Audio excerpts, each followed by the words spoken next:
നമ്മളുടെ മുഹമ്മദ് നബി ഏഴാന ആകാശത്തേക്ക് പറന്നുപോയ പാറ ബുറാക്കിനെ കെട്ടിയിട്ടിട്ട് അത് നമ്മൾ കണ്ടിട്ടുണ്ട്.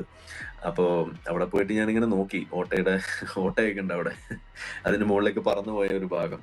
ഏഴാകാശങ്ങൾ കണ്ടോരേ അർശിന്റെ ചാരേ ചെന്നോരേ അല്ലാന്റെ അരികിൽ പോയോരേ അഷ്റഫുൽ ഖൽഖായുള്ളോരേ.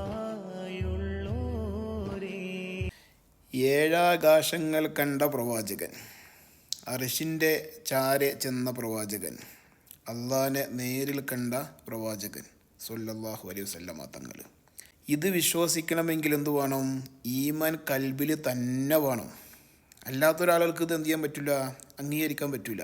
പ്രത്യേകിച്ച് ആരിഫിന് ഒരു മതം വിട്ട് ആ മതത്തെ തെറി പറഞ്ഞ് തോന്നിയ വാസം പറഞ്ഞ് തെണ്ടിത്തരം പറഞ്ഞ് അത് യൂട്യൂബിലൂടെ പ്രചരിപ്പിച്ചിട്ട് അതിൽ നിന്ന് കിട്ടുന്ന പൈസ കൊണ്ട് നക്കിത്തിന്ന് ജീവിക്കുന്ന ഒരു ഗതികെട്ടവന് ഇതല്ല ഇതിൻ്റെ അപ്പുറവും പറയും. അപ്പൊ അവിടെ ഒരു തമാശ ഉണ്ടായി. ഞങ്ങളെ ഇത് കാണിക്കാൻ കൊണ്ടുപോയതൊരു ഖലീൽ എന്ന് പറഞ്ഞിട്ടൊരു മുസ്ലിം ആയിട്ടുള്ള ഒരു വ്യക്തിയാണ്. പുള്ളിനോട് ആവർത്തിച്ച് ചോദിച്ചു കേട്ടോ, താങ്കൾ മുസ്ലിം ആണല്ലോ അല്ലേ എന്ന്. ഞാൻ പറഞ്ഞു അതെ, വളരെയധികം മുസ്ലിമാണ്. ഈ സംശയം ഞാൻ സിബൂരി കാണിച്ചു തരാന്ന് പറഞ്ഞു. അതുവരെ പറയേണ്ടി വന്നു.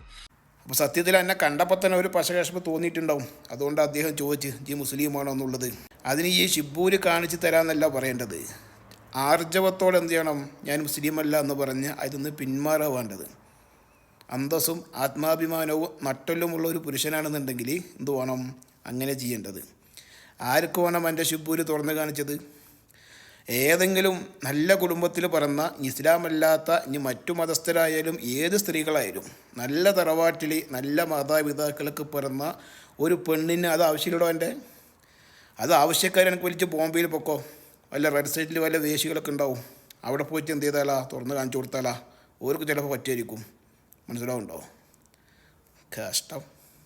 എടാ ആരിഫ് എന്ന പരട്ടെ, അനക്കിപ്പോൾ എന്ത് പറഞ്ഞാലും എന്താവില്ല, എൻ്റെ തലയ്ക്ക് എന്താവില്ല, അത് കയറൂല.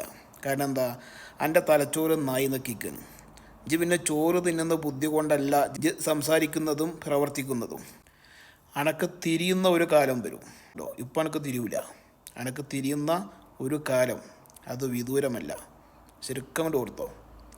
ഒരു കാര്യത്തിൽ ഉറപ്പ് വരുത്തിയാൽ മതി, അനക്കൊക്കെ തിരിയും. ഈ ജനിച്ചു എന്നുള്ളത് സത്യമാണ് എന്ന് നീ വിശ്വസിക്കണം. അത് വിശ്വസിക്കുമ്പോൾ എന്താവും? അതിൽ ഉറപ്പ് വരുത്തിയാൽ നീ മരിക്കും എന്നുള്ള ഒരു വിശ്വാസം എനിക്കുണ്ടാവും. അപ്പോൾ അതിൽ ഒരു ഉറപ്പ് കിട്ടും. എൻ്റെ മരണം ഈ രൂപത്തിലാണ് പോകുന്നതെങ്കിൽ അത് ഭയാനകമായിരിക്കും. ഒരു തർക്കവും അതിൽ വേണ്ട. കാലം കണക്ക് ചോദിക്കാതെ എന്താവില്ല, ഈ ദുനിയാവെന്ന് വിട്ട് പിരിയാൻ എന്നെക്കൊണ്ട് സാധിക്കില്ല. ഇത് വേണം എഴുതി വെച്ചോ. ഈ എന്ത് കണ്ടിട്ടാണ് അഹങ്കരിക്കുന്നത്? എനിക്ക് യൂട്യൂബിൽ കിട്ടുന്ന വരുമാനം കണ്ടോ? ഇത് വേണം എഴുതി വെച്ചോ. ആ യൂട്യൂബ് വരുമാനം ഇജ് മരിക്കുന്നത് വരെ ഇജ് ഉണ്ടാക്കിയാലും അനക്കതെന്താവില്ല, തികയാത്ത ഒരു ദിവസം എനിക്ക് വരും. അപ്പോഴാണ് എനിക്ക് തിരിയുള്ളൂ. ഇത് വെറുതെ പറയില്ല. പിന്നെ ഒരു കാര്യം എന്ത് ചെയ്യുക, പച്ചയ്ക്ക് പറഞ്ഞു തരാം, ശരിക്കും മനസ്സിലാക്കിക്കോ. ഇജ് ചത്ത് മലച്ചു പോകുന്നതിൻ്റെ തലേനാൾ ഇജ് യൂട്യൂബിൽ വീഡിയോസ് ഇട്ടാലും ഇജ് ചത്ത് മലച്ചു പോകുന്നുള്ളൂ. മനസ്സിലാവുന്നുണ്ടോ? അള്ളാൻ്റെ പരിശുദ്ധ ദീനിനെന്താവില്ല, ഒരു കോട്ടവും സംഭവിക്കില്ല. സംഭവിക്കുന്ന എനിക്ക് ഉറപ്പുണ്ടോ? എനിക്ക് ഇതൊന്ന് ആലോചിച്ച് നോക്ക്. ഈ തീട്ടം തിന്നുന്ന ബുദ്ധി കൊല്ലാണ്ട് ചോറ് തിന്നുന്ന ബുദ്ധി കൊണ്ടെന്ന് ആലോചിച്ച് വെക്കാം.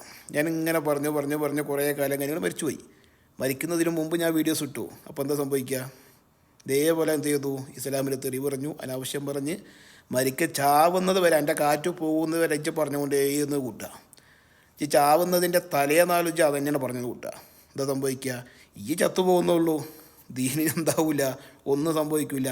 ഇനി സംഭവിക്കുമെന്ന് എനിക്ക് തോന്നുന്നുണ്ടെങ്കിൽ പിന്നെ അന്നെ പറഞ്ഞിട്ട് കാര്യമില്ല. അന്നെ ഉണ്ടാക്കിയവനെ പറഞ്ഞിട്ടും കാര്യമില്ല. ആ ഉമ്മയും ബാപ്പിയും ഓരോ ചിന്തിക്കുന്നുണ്ടാവും. ഈ പരട്ടൻ ഉണ്ടാക്കിയ നേരം കൊണ്ട് പാടത്ത് പോയിട്ട് അല്ല പറമ്പിലോട്ട് 4 വാഴ വെച്ചിരുന്നെങ്കിൽ 5-6 കോലെങ്കിലും കിട്ടിയിട്ടുണ്ടെന്നുള്ളത്. ഇത് ആലോചിച്ച് നോക്ക്. പക്ക വേസ്റ്റ് ഇല്ല. വേസ്റ്റ് എന്ന് പറഞ്ഞാൽ പക്ക വേസ്റ്റ് ഇല്ല ദുനിയാവിൽ. എന്തെങ്കിലും എന്നെ കൊണ്ട് ആർക്കെങ്കിലും നേട്ടമുണ്ടോ? ഒരു നേട്ടമില്ല. അപ്പോൾ ഓക്കെ, ഇൻഷാ അല്ലാഹ് മനസ്സിലാക്കിയാൽ മതി ഏതായാലും.